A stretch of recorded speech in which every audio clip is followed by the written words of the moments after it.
Adanna, the River Goddess, Episode 3.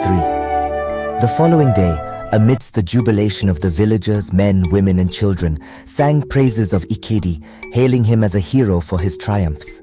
However, amidst the celebration, Adanna silently suffered, her heart heavy with the burden of her forbidden love and her divine identity. Despite the outward adoration for Ikedi, she couldn't shake off the despair that clouded her nights, withdrawing even from her nightly visits to the river. While the people hailed Ikedi as a fearless champion, Adanna wrestled with her own anguish. She knew she couldn't marry him due to her divine lineage, a truth she hadn't yet disclosed to him. To Ikedi, Adanna was his everything, his guiding light who inspired him to achieve the impossible. Despite his admiration for her, he couldn't shake the feeling that there was something inherently mysterious about her, something he hoped to understand once they were wed. As the year progressed, the village prepared for the annual hunting competition, with Ikedi expected to emerge as the victor. Adanna, though visibly distressed, urged him to participate, her own heart heavy with secrets. Little did Ikedi know that danger lurked in the shadows, as a group of men conspired to end his life and sabotage his chances of winning.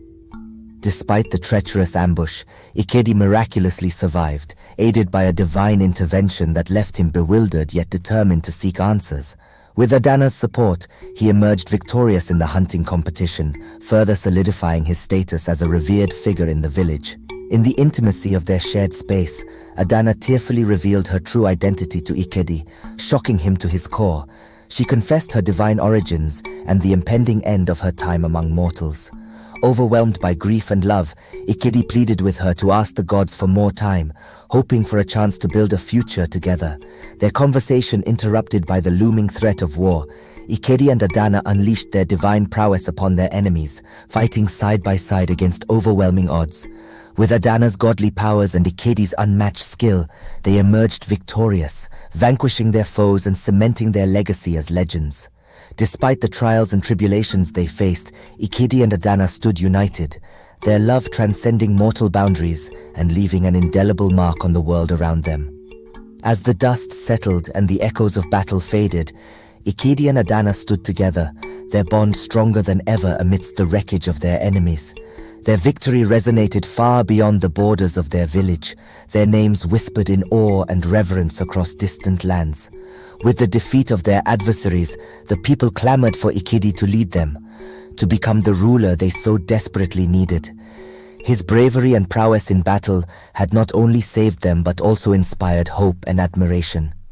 Yet, amidst the calls for leadership, Ikedi's heart remained tethered to Adanna, his beloved whose time among mortals drew to a close. In the aftermath of the conflict, Ikedi and Adanna found solace in each other's arms, cherishing the fleeting moments they had together. Despite the uncertainty of the future, their love burned bright, defying the constraints of mortal existence. As they stood by the river, their reflections shimmering in its gentle currents, Ikedi vowed to cherish every moment they had left, to hold on to their love with unwavering devotion. And though their time together was limited, their bond would endure, a testament to the enduring power of love and sacrifice. Together, Ikedi and Adanna faced the uncertain future, their hearts intertwined in a love that transcended time and space. And as they watched the river flow, carrying their hopes and dreams along its winding path, they knew that their love would forever be etched in the annals of history, a timeless tale of courage, sacrifice, and undying devotion. Later that night, Adanna ventured into the spirit realm to plead for mercy and stood before the council. "The situation is serious, my lords. Why can't you take away my powers and remove this curse from me? You're the first princess of the gods to live among humans, and as such, you'll be the first to marry a mortal man. The standards must be high to deter others from following your example. If you truly love your man, accept our condition and start a life among mortals," said the head of the elder gods. Adanna knelt down and agreed. "I accept your condition. I promise to never use my powers as a princess of the gods while married to a mortal man." All the elder gods, 20 of them, stood up and approved. "You may marry the mortal you love and have children. You have our blessing." Adanna stood up and left in a hurry. She wanted to return immediately and start planning her wedding. When she woke up the next morning, she was thrilled. She wanted to hurry to Ikedi's house to share the news that they could finally get married. But she remembered it was too early. She didn't want to risk using her powers if she encountered any danger on the way. She decided to wait until dawn. Before telling her parents, she hurried to Ikedi's house and broke the news to him. Ikedi didn't care about the deal Adanna made with the gods. He was just happy to marry the woman he loved. A few weeks later, they announced their wedding, and many people came to celebrate with them. Adanna's parent prepared food and slaughtered animals. Ikedi, now wealthy, also contributed to the feast. The wedding was extravagant, and it became the talk of the town for a long time. After their wedding, Ikedi and Adanna had 2 children and lived happily. But after about 6 years, Ikedi's wealth began to decline. His land stopped yielding crops, and his animals started dying. Adanna explained to him that their wealth came from her powers as a princess of the gods. Now that she couldn't use her powers, their fortunes were diminishing. Despite Ikedi's efforts, they eventually lost all their wealth and became poor again. Despite the hardship, Ikedi found solace in his family. Rumors began to spread about a tyrant named Ikenga, who was backed by powerful and cruel gods. People laughed it off at first, but soon, nearby communities began to suffer from his brutality. When Ikenga set his eyes on Adanna, the people of Ikedi devised a plan to save their village. They offered Adanna to him in exchange for sparing their land, but it was a trap.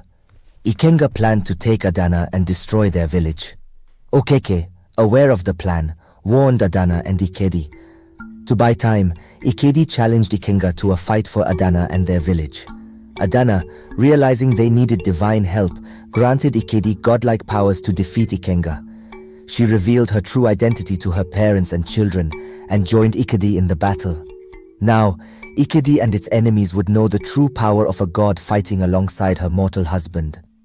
As they stood together, facing the impending threat of Ikenga and his forces, Adanna felt a surge of power coursing through her veins. She had hidden her true nature for so long, but now it was time to embrace it fully. With a determined gaze, Adanna summoned forth a swirling pillar of cloud, enveloping her loved ones in its protective embrace. Her parents and children watched in awe as Adanna unleashed her divine power, a testament to her true identity. Turning to Ikedi, Adanna offered him a gift of her own power, binding it around his waist like a cloak of strength. With this newfound divine energy coursing through him, Ikedi stood tall and resolute, ready to face whatever challenge lay ahead. Together they marched out to meet Ikenga and his forces, their hearts filled with courage and determination. With each step, they drew closer to the inevitable confrontation, knowing that their love and unity would be their greatest strength. As they reached the battlefield, the air crackled with tension and anticipation. Ikenga and his warriors stood on the opposing side, their eyes filled with malice and cruelty. But Adanna and Ikedi stood firm, unyielding in their resolve to protect their home and each other. With a mighty roar, the battle began, swords clashing and spells flying through the air. Adanna and Ikedi fought side by side, their movements fluid and coordinated as they unleashed the full extent of their power. Despite Ikenga's formidable strength, he soon found himself overwhelmed by the sheer force of Adanna and Ikedi's combined might. With a final decisive blow, they struck down the tyrant and his forces, bringing an end to the threat that had loomed over their land. As the dust settled and peace once again returned to Okwukwe, the people hailed Adanna and Ikedi as heroes, their bravery and sacrifice celebrated throughout the land. And though they knew that their journey was far from over, they faced the future together, united in love and purpose. Thank you for watching. Hope you have enjoyed our stories. Please subscribe to our channel to watch more exciting and captivating stories. See you in our next story. Thank you for watching, and we hope you have learned something from our stories. Please write in the comment box, and also, please subscribe to our channel for more captivating and educative folktale stories. See you in the next story.